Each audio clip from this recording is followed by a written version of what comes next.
నమస్కారం అండి నాగనాథ్ గారు. నమస్కారం ప్రహర్షణ గారు. నాగనాథ్ గారు, ఈ దీపావళి సందర్భంగా ఆధ్యాత్మిక జ్యోతిష్యం యొక్క ప్రాముఖ్యత గురించి మీరు మాకు తెలియజేస్తున్నారు. అందులో భాగంగా ఇప్పుడు మకర రాశి వారి గురించి చెప్పండి.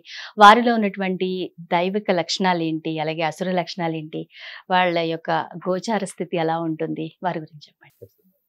హిట్ టీవీ ప్రేక్షకులందరూ కూడా నమస్కారం. అపారమైనటువంటి క్రమశిక్షణ, స్థిరత్వము, వ్యూహము, కార్యదక్షత, తప్పుల నుంచి నేర్చుకునే లక్షణాలు, జీవితంలో ఎక్స్పెరిమెంట్స్ చేసి ఎక్స్పెరిమెంట్ నుంచి నేర్చుకోవాలంటే సాహసం, ఎవ్వరు మాట వినరు. నేను ఎక్కడుంటే అక్కడ బాస్ లాగా ఉండాలి, ఐఎమ్ ద బాస్, బాసిజం. ఈ లక్షణాలు ఉన్న వాళ్ళల్లో మీ స్నేహితులు కానీ బాగా తెలిసిన వాళ్ళు ఎవరు ఉన్నారా? లేరండి. బహుశా ఈ లక్షణాలు మీకేమంటుంది చెప్పండి. అయితే మకర రాశిలో పుట్టిన వాళ్ళకి దైవ లక్షణాలు అనుకున్నప్పుడు నేను టాప్ ప్రయారిటీ క్వాలిటీస్ వాళ్ళకి రెండు చూస్తాను. ఒకటి, ఒక మనిషికి జీవితకాలం వాళ్ళు ఎంత చదువుకున్నా, ఎన్ని గ్రంథాలు తిరగేసినా ఒక లక్షణం చాలా కష్టంగా మీకు కనిపిస్తుంది. ఏంటంటే, మీరు ఒక ప్రణాళిక వేసుకున్నప్పుడు మీరు ఆ ప్రణాళిక వేసే క్రమంలో మీకు రకరకాల అనుమానాలు, సాధ్యాసాధ్యాలు, ఆలోచనలో స్పష్టత లేకపోవడం, ఆత్మవిశ్వాసం తక్కువ ఉండడం, ఇవన్నీ జరుగుతాయి. కానీ once you are on the perfection of the plan, అంటే మీకు ఆలోచనలో స్పష్టత వచ్చింది, మీ ప్రణాళిక రెడీ అయింది అని మీరు అనుకున్నప్పుడు ప్రపంచం మొత్తం ముందు నుంచున్న మీరు ఒక్కళ్ళు నుంచొని ప్రపంచాన్ని కన్విన్స్ చేస్తారు తప్ప మీ సిద్ధాంతాన్ని, మీ కార్యాచరణని, మీ యొక్క వ్యూహాన్ని మార్చుకోరు. ఓకే. ఇలాంటి లక్షణాలు మీకు విద్య వల్ల, గ్రంథాలు చదవడం వల్ల, గురువుల దగ్గర అభ్యాసన వల్ల రాదు. ఇది బై బర్త్, అంటే పుట్టుక నుంచి వచ్చినటువంటి సహజ సిద్ధమైన లక్షణం. అది మకర రాశి వాళ్ళకి.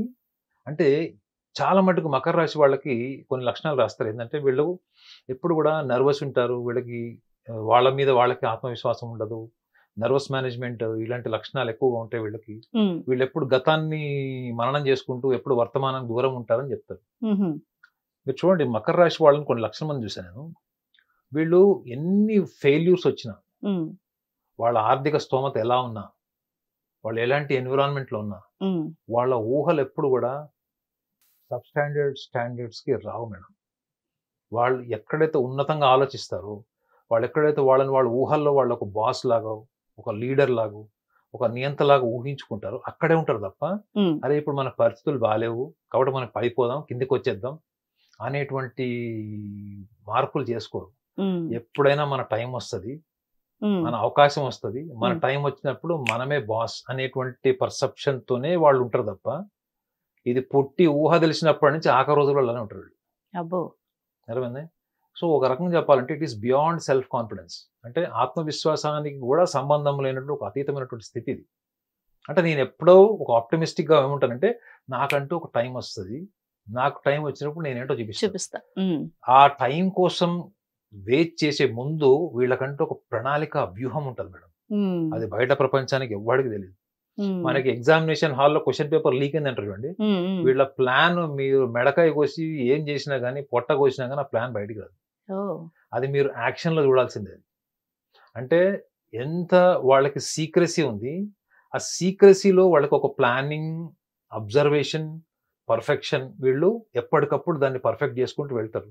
కానీ ఒక్కసారి వాళ్ళు దాన్ని ఎగ్జిక్యూట్ చేసేటప్పుడు ప్రపంచం అంతా చూస్తుంది. What my point? అంటే చాలా మంది ఇండస్ట్రియలిస్టులకి, గొప్ప గొప్ప ఆలోచన పరిజ్ఞానం ఉన్న వాళ్ళకి, అంటే ఇండస్ట్రియలిస్టులు అంటే మనకు తెలుసు కదా, వ్యవస్థల్ని వాటిని కూడా అన్నింటినీ కూడా ప్రణాళికాబద్ధంగా తీసుకెళ్లేటువంటి వ్యూహం, అంటే ఎంత ప్లానింగ్, ఎంత పర్సిస్టెన్స్, పేషెన్స్ ఇవన్నీ ఉండాలి వీళ్ళకి. ఇంత గొప్ప లక్షణాలు ఉన్నటువంటి వాళ్ళు, వీళ్ళకి ఆధ్యాత్మిక బలం లేదని ఎలా చెప్తారు? చాలా మంది జ్యోతిష శాస్త్ర గ్రంథాల్లో రాసిన వాళ్ళకి ఆధ్యాత్మిక బలం తక్కువ రాసినటువంటి రాశుల్లో ఇదొకటి. తెలుసా మీకు? తెలియదు. వీళ్ళకి ఆధ్యాత్మిక బలం తక్కువ. వీళ్ళు చాలా మెటీరియలిస్టిక్ పీపుల్. వీళ్ళు భౌతికంగా ఉండే విషయాలను నమ్ముతారు తప్ప వీళ్ళు ఎక్కువగా ఈ పరమార్థ సాధన ఇట్లాంటి వాటి మీద వీళ్ళకి ఎక్కువ ధ్యాస ఉండదు అని రాస్తారు. కానీ వీళ్ళకు ఉండేటువంటి ఆధ్యాత్మిక బలం అంటే లక్షణాలు ఏంటి? ఆలోచనలో స్పష్టత వచ్చే వరకు వీళ్ళు సాధన చేస్తూనే ఉంటారు. ఒక్కసారి ఆలోచనలో స్పష్టత వచ్చినప్పుడు ప్రపంచం ముందు కాదు, భగవంతుడు ముందు కూడా నుంచుంటారు. వెనకడుగు వేయరు వీళ్ళు. వీళ్ళకి వీళ్ళకి రెబెల్ అంటే తిరగబడతారు తప్ప అణుచుకునే సత్వం ఉండదు. నిజంగా నేటి సమాజంలో ముఖ్యంగా మన భారతీయుల్లో ఒక్కసారి చూడండి మేడం, 1300 సంవత్సరాల కంటే ఎక్కువగా మన బానిసత్వం ఎందుకు చేశాము?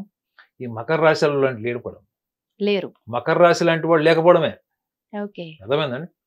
ఇప్పుడు శత్రువు కపట బుద్ధితో మనని మోసం చేస్తున్నప్పుడు వీళ్ళు కూడా కపట బుద్ధితోనే మోసం చేస్తారు. శత్రువు మన ఆయుధంతో ఎదుర్కొంటున్నారంటే వీళ్ళు కూడా ఆయుధం ఎలా తిప్పాలో నేర్చుకుంటారు. సో మనకి ప్రతిఘటన లేదు మేడం, ప్రతిఘటించేటువంటి స్వభావం లేదు. ఈ మకర రాశిలో పుట్టిన వాళ్ళు ఎట్టి పరిస్థితుల్లో అయినా ప్రతిఘటిస్తారు, ఎప్పుడు సందర్భ సహితంగా. అందుకే చెప్తారండి, మకర రాశి వాళ్ళకి పాత్ర అనేది దానం చేసే గుణం ఉంటుంది. పాత్ర అనేది దానం చేయడం అంటే మీరు ఎంత పూర్తిగా అబ్జర్వేషన్, కంప్లీట్ కాన్షియస్ అవేర్నెస్ లో ఉండాలి. మీరు ఇంత పాత్రలో ఇంత దానం చేయలేరు కదా, ఇంత పాత్రలో ఇంత దానం చేయరు. సో వీళ్ళు ఎప్పుడైతే వీళ్ళ యొక్క పాత్ర అనేది దానం చేయడం అంటే ఏంటంటే లౌకికము plus at the same time sacrificing రెండు కనపడుతుంది. దానం చేయడం అంటే ఏంటి? Something you have that you are donating. మీకున్నది దానం చేస్తున్నారు, అవునా? ఇప్పుడు మీరు మీ టైం మాకు డొనేట్ చేశారా లేదా? మేము చేయకపోయినా మీరు తీసుకుంటున్నారు, టైం తప్పదు కదా. So that is your profession. So ఇన్ని గొప్ప లక్షణాలు ఉంటాయి ఈ మకర రాశిలో ఉన్న వాళ్ళకి. వీళ్ళకి మూలాధార చక్రానికి సంబంధించింది, మూలాధార చక్రం మకర రాశి వాళ్ళు చదువుకోండి, నేను చెప్పను ఇది ఇక్కడ, దాని గురించి నేను వేరే వీడియో చేయదలుచుకున్నా కాబట్టి ముందరే చెప్పదలుచుకోలేదు అది. మూలాధార చక్రం అంటే ఏంటో చదవండి. మూలాధార చక్రానికి ఉన్నటువంటి బలము ఈ మకర రాశి వాళ్ళకు ఉంటది. ఇక్కడ నేను షట్ చక్రాల మీద వేరే వీడియో చేస్తున్నా కాబట్టి అది ఇక్కడ ఆగిపోతుంది. సో మూలాధార చక్రము, వాళ్ళ మకర రాశి పుట్టిన వాళ్ళ మూలాధార చక్రం బలం ఏంటి, దాని లక్షణం ఏంటి అన్నది, దాని స్థితి ఏంటి అన్నది మీరు ఒకసారి చదవండి. సో మకర రాశిలో ఉండే వాళ్ళకి ఇన్ని దైవ లక్షణాలు ఉన్నాయి కాబట్టి ఇవన్నీ దైవ లక్షణాలు కాదని కొట్టిపడేస్తారు. ఇలాంటి లక్షణాలు లేకనే మనం 1300, 1500 సంవత్సరాలు బానిసత్వం గడిపాము. ఇంత ధర్మబద్ధమైనటువంటి దేశంలో కూడా బానిసత్వం ఎందుకు గడిపాము అంటే, మనము ధర్మబద్ధంగా ఎంత ఉన్నప్పటికీ కూడా మనము సామాజికంగా కూడా ప్రతిఘటించేటువంటి సందర్భం వచ్చినప్పుడు ప్రతిఘటించాలి. ఆ లక్షణాలు 110% ఉన్నటువంటి రాశి మకర రాశి. సో కాబట్టి పాత్ర అనేది దానం చేయడం ఏంటంటే, స్నేహితుడుగా వస్తే స్నేహితుడిలాగా చూసుకుంటాడు, శత్రువులాగా వస్తే తాట తీస్తాడు. సో మకర రాశిలో ఉండే వాళ్ళకి అసుర లక్షణం కూడా ఒకటి మనం డిస్కస్ చేయాలి. అసుర లక్షణం డిస్కస్ చేయకపోతే మళ్ళీ దీపావళి చీకటి మీద వెలుగు జయం ఉండదు, మీద మంచి జయం ఉండదు. మకర రాశి వాళ్ళు ఓన్లీ మాకు దైవ లక్షణాలు ఉన్నాయి, అసుర లక్షణాలు లేవు, మేము చాలా గ్రేట్ అనుకుంటారు. అంటే వాళ్ళకి అనుకోరా? వాళ్ళు నేను చూసిన చాలా ధర్మబద్ధంగా ఉన్నటువంటి గొప్ప రాశి మకర రాశి. ధర్మం అంటే ఏంటి madam? What is right, what is wrong, అంటే రైటీషియస్నెస్ ఇస్ ధర్మ. వాళ్ళకి తెలుసు మేడం. చిన్న పిల్లలుగా ఉండే మకర రాశి వాళ్ళు కూడా చాలా మానసిక పరిపక్వత ఉంటుంది. వాళ్ళకి చిన్నప్పటి నుంచి తెలుసు what is right, what is wrong. వాళ్ళ సెన్సెస్ అంతా పవర్ఫుల్ ఉంటాయి వాళ్ళు. అందుకే చూడండి, మకర రాశిలో పుట్టిన వాళ్ళు 10 మందిలో 8 మంది ఇండస్ట్రియల్ బ్రెయిన్ ఉంటుంది, బిజినెస్ పీపుల్ ఉంటారు తప్ప ఒకళ్ళ కింద పని చేయడం, యాచించడం, వాడిని ఎంగలార్చడం లాంటి పని చేయరు. ఎందుకు? వాళ్ళ నరనరాల్లో కూడా ఆ యొక్క డామినేటింగ్ నేచర్ ఉంటుంది. అది అవసరం కూడా లేదు, యువత కూడా చాలా అవసరం. ప్రతిఘటన అనేది చాలా అవసరం. ఎంత ఆధ్యాత్మిక సాధన చేసేవాడికైనా ప్రతిఘటించేటువంటి సందర్భం వస్తే చేయాలి. మౌనంగా ఉండి ఇంకా దేవుడు చేసుకుంటాడు వచ్చేసి అనుకుంటే మాత్రం కుదరదు. అసుర లక్షణం ఏంటి అంటే వీళ్ళకి మాట పట్టింపు ఎక్కువ ఉంటుంది మేడం. విమర్శని తీసుకోరు, అస్సలు తీసుకోరు విమర్శని. ఇంకోటి, వీళ్ళ ఫెయిల్యూర్స్ ని మీరు అనాలిసిస్ చేయకూడదు. ఇప్పుడు మకర రాశిలో మీరు పుట్టారు, మీరు నా దగ్గరకు వచ్చారు, మీరు వ్యాపారంలో నష్టపోయారు, మీరు మీ పార్ట్నర్ వచ్చారు, లేదా జీవిత భాగస్వామితో వచ్చారు.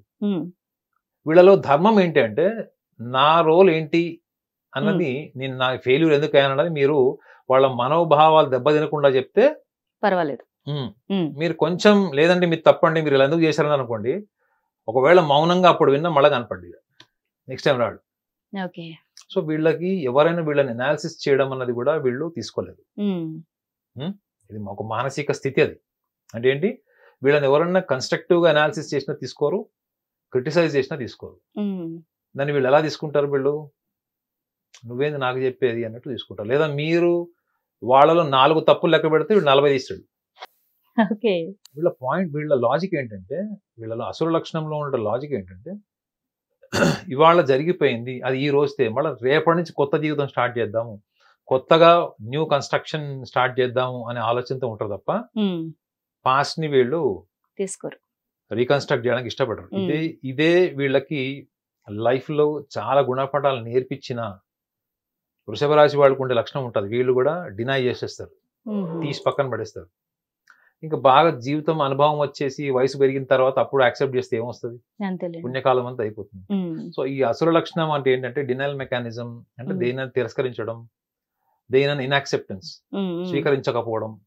ఈ 2 లక్షణాల వల్ల కొన్ని లక్షల కోట్ల కుటుంబాల్లో వైవాహిక జీవితం సంబంధించి కానీ, బిజినెస్ పార్ట్నర్స్ కి సంబంధించి కానీ, వీళ్ళు ఎన్నో సందర్భాల్లో ఉద్యోగాలు చేస్తూ బాస్ దగ్గర విమర్శలు కానీ, టీంలో నుంచి కూడా విమర్శలు వచ్చిన వాళ్ళు చాలా మంది కూడా ఈ యొక్క పరిస్థితుల నుంచి అధిగమించలేక బలైపోయిన వాళ్ళు కొన్ని లక్షలు ఉన్నారు.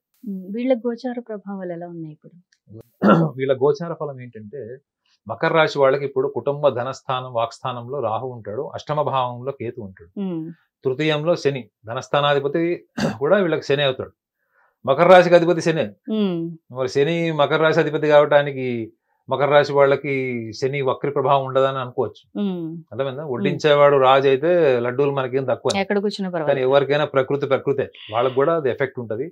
సో వీళ్ళకి మెయిన్ థింగ్ ఏంటంటే గురు వక్రి కూడా ఉంటుంది, మళ్ళా అతిచారం కూడా ఉంటుంది నెక్స్ట్ 10th అక్టోబర్ నుంచి 28th డిసెంబర్ వరకు.